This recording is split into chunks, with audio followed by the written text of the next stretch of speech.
दोस्तों नमस्कार, मैं हूं डॉक्टर प्रहलाद प्रसाद, जनरल फिजिशियन। आज मैं आप लोगों को बताऊंगा कि स्पर्म डोनेशन करने पर कितना पैसा मिलता है। आप लोग वीडियो में अंत तक बने रहेंगे और आपसे रिक्वेस्ट जरूर मेरे चैनल को सब्सक्राइब, लाइक और शेयर जरूर करेंगे। दोस्तों, आजकल विज्ञान अपने चरम अवस्था में है।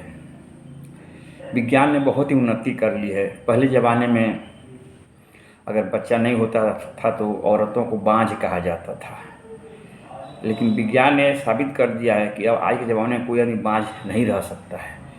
कभी कभी देखा जाता है जांच में पुरुषों में ही कमी पाई जाती है, जिसकी वजह से बच्चे नहीं होते, लेकिन लोग औरतों को दोष देते हैं और समाज में तरह तरह की बुराइयाँ पैदा होती है।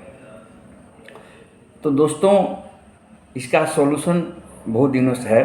आप लोग सुने होंगे स्पर्म डोनेशन, यानी वीर्य का दान करना। दोस्तों, जिन औरतों को बच्चा नहीं होता है उनमें कोई खामी नहीं है, उनमें कोई खामी नहीं है। खामी किस में है? तो पुरुष में है। यदि 40% से नीचे अगर आपके वीर्य में स्पर्म है तो वह आदमी बच्चा पैदा करने के अनुकूल योग्य नहीं माना जाता है, वह बच्चा पैदा नहीं कर सकता।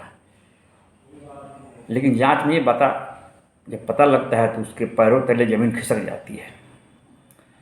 तो दोस्तों, इसका सॉल्यूशन है, न कोई समाज में शिकायत होगा, न कोई तरह की इसमें कोई दुर्गुण है, न कुछ में कोई तरह की दिक्कत परेशानी है।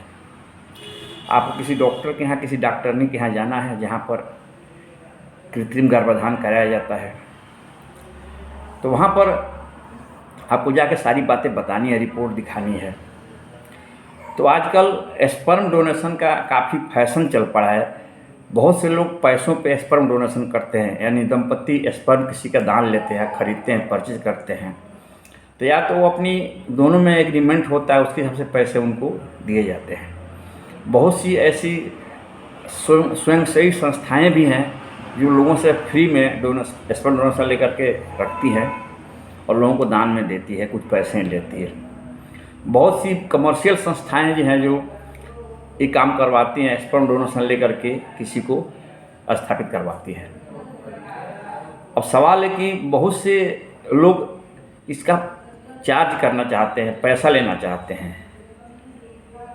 तो ये बातें गुप्त रखी जाती है कि उसका बच्चा किसी स्पर्म डोनेशन से पैदा हुआ, नहीं तो बच्चा अगर बाद में डीएनए टेस्ट हुआ तो पकड़ा जाएगा। तो वह हो सकता है जिसने स्पर्म डोनेशन किया हो उसके ऊपर वो कोर्ट में विवाद दायर कर दे कि हमें अपने पिता के संपत्ति से हिस्सा चाहिए। तो पहले सब कुछ एग्रीमेंट होता है, या संस्थाएं या जो डॉक्टरनी इसका दान करवाते हैं, एग्रीमेंट करवाते हैं। यह बातें गुप्त रखी जाती है कि ये किसने दान किया है, या आपका बच्चा स्पर्म डोनेशन के थ्रू पैदा हुआ है। तो कहीं कहीं देखा जाता है, कहीं कहीं इसके जैसे कोई उन्नत आदमी है, युवा है, नॉर्मली 18 साल से ऊपर के और 40 साल के नीचे के लोगों का स्पर्म लिया जाता है जिनमें ताकत होती है।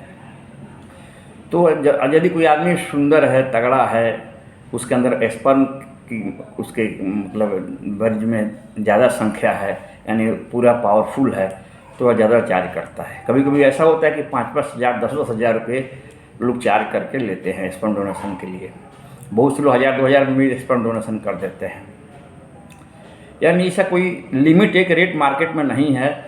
हमने ये भी देखा है कि 1000-1200 में लोग स्पर्म डोनेशन देते हैं, कोई 2000 लेता है, कोई 5000 लेता है, कोई 10-10 हज़ार रुपये तक भी लेते हैं स्पर्म डोनेशन। क्योंकि दंपतियों को यदि कोई बड़ा आदमी का स्पर्म चाहिए या किसी अच्छे पुरुष का, सुंदर हो, सुशील हो, उसके कल्चर अच्छे हो, ऐसे लोगों को स्पर्म लेने पर ज़्यादा चार्ज करने पड़ते हैं। तो इसका कोई फिक्स रेट नहीं है मार्केट में। दोस्तों, आप स्वेच्छा से किसी एनजीओ से संपर्क करें, किसी डॉक्टर से संपर्क करें, आपको स्पर्म डोनेशन करवा देगा। बदले में कुछ राशियाँ देनी पड़ती है, जैसा वो कहेगा उसके हिसाब से आपसी सहमति से तय हो जाता है, एग्रीमेंट हो जाता है, और आप आराम से स्पर्म डोनेशन कर सकते हैं, पैसा का जरिया बना सकते हैं। आजकल बड़े बड़े शहरों में, खासकर दिल्ली में और बम्बई जैसे बड़े नगरों में इसका बिजनेस चल रहा है और बहुत से नौजवान इसका अच्छा खासा इनकम अर्न कर रहे हैं, समझ गए। तो यही सारी बातें मैंने आप लोग खुल के समझा दिया। आप लोग यदि अच्छा लगा जरूर मेरे चैनल को सब्सक्राइब करें। चलिए, जय हिंद, जय भारत।